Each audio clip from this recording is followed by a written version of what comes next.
Bharat New Zealand के बीच ऐतिहासिक EFT समझौता। पीएम मोदी बोले खुलेगा निवेश और व्यापार के नए द्वार। प्रधानमंत्री नरेंद्र मोदी ने शनिवार को कहा कि भारत और न्यूजीलैंड के बीच हुआ ऐतिहासिक मुक्त व्यापार समझौता ईएफटीए दोनों देशों के आर्थिक संबंधों को नई गहराई और गति देगा। उन्होंने कहा कि इस समझौते से बाजार तक पहुंच, निवेश, सेवाओं, प्रौद्योगिकी और प्रतिभाओं के आदान प्रदान के लिए अवसर पैदा होंगे। प्रधानमंत्री ने यह बात न्यूजीलैंड में उद्योग जगत के प्रमुख प्रतिनिधियों और चुनिंदा मुख्य कार्यकारी अधिकारियों सीईओ के साथ बातचीत के दौरान कही।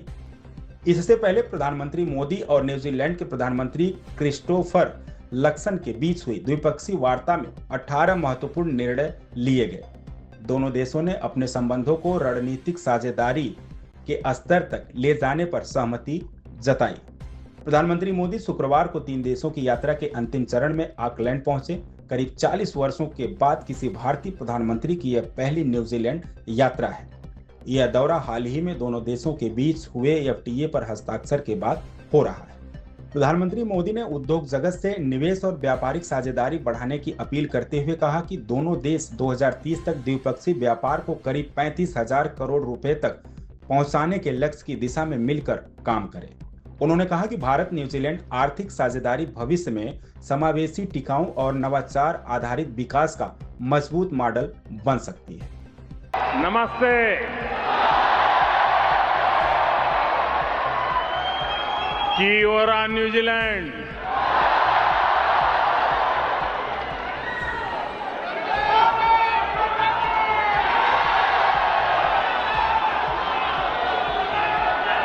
हम भारत के लोग सुनते आए थे 20 साल के बाद, लेकिन आज 40 साल के बाद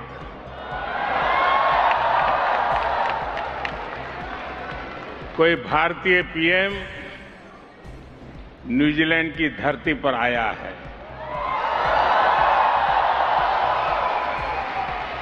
ये मेरा सौभाग्य है। मैं न्यूजीलैंड के सभी निवासियों के लिए, आप सभी लोगों के लिए 140 करोड़ भारतीयों की शुभकामनाएं लेकर आया हूं।